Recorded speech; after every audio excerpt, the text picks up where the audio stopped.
ইন্নাল হামদুলিল্লাহ ওয়াসসালাতু ওয়াসসালামু আলা মান লা নাবিয়্যা বা'দা। সংগ্রামী সাতক্ষীরাবাসী, আমরা সকলেই ইতিমধ্যে অবগত হয়েছি আজকে আমরা এখানে কিসের জন্য সমবেত হয়েছি, ঠিক কিনা?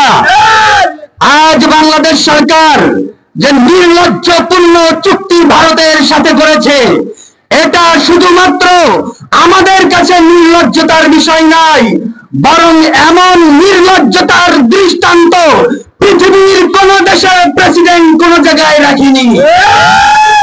আজ আওয়ামী লীগ সরকারের মুখে একটা কথাই সবসময় শুনতে পাই, উন্নয়নের জোয়ারে দেশ ভাসছে, ঠিক কিনা? আমরাও দেখছি দেশের উত্তরবঙ্গের ভিতরে অর্থাৎ সিলেটের ভিতরে কি পরিমাণ উন্নয়নের মানুষ সেখানে যাচ্ছে। বঙ্গ নামক শত্রু দেশ ভারতের প্রীতির কারণে আমার সিলেটের ভাই বোনেরা বন্যার ভিতরে প্রতি বছর কি পরিমাণ ক্ষতিগ্রস্ত হচ্ছে, এটা নাকি আমাদের দেশের উন্নয়ন? এটা আমাদের বন্ধু রাষ্ট্র ভারতের প্রীতি।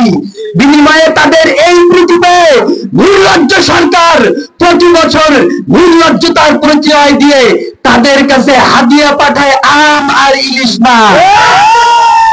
কত বড় নির্লজ্জ যদি না হয়ে থাকেন, গত কিছুদিন আগে ভারত সফরে উনি বাংলাদেশ এবং ভারতের মধ্যকার 10টা চুক্তিতে আবদ্ধ হয়েছেন, যে একটা চুক্তির ভিতরে বাংলাদেশের সামান্য থেকে সামান্য কোন প্রকারের এমন কোন চুক্তিতে উনি স্বাক্ষর করতে পারেন নাই।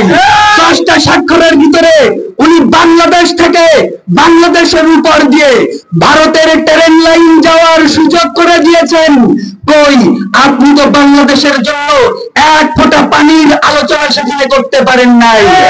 হয়তো ভারতের সাথে আপনার ব্যক্তিগত প্রীতি থাকতে পারে, এই প্রীতির কারণে আপনি আপনাকে মোদির কাছে বেঁচে দিতে পারেন, আপনার দলের যারা আমলা রয়েছে তাদেরকে বেঁচে দেন, কিন্তু আমাদের আফসোস নেই, এই জনগণ এই দেশকে বিক্রি করার ক্ষমতা আপনাকে এই জনগণ দেন নাই। এই দেশ আমার দেশ, এই দেশ আমার বাপ দাদার দেশ। এই দেশ আজকে আপনি আবার স্লোগান তোলেন, এই দেশ আপনি গণতন্ত্রকে পুনরুদ্ধার করার জন্য আগমন করেছে। এইটা নিছক একটা নাটকীয় কথা।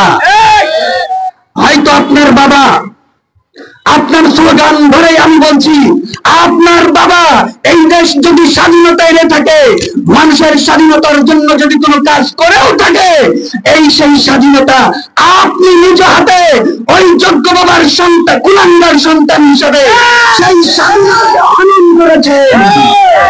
আজকে আমরা এখানে আমাদের নিজের কোন স্বার্থের জন্য সমবেত হই নাই, দেশপ্রেম নিয়ে আমরা এখানে সমবেত হয়েছি।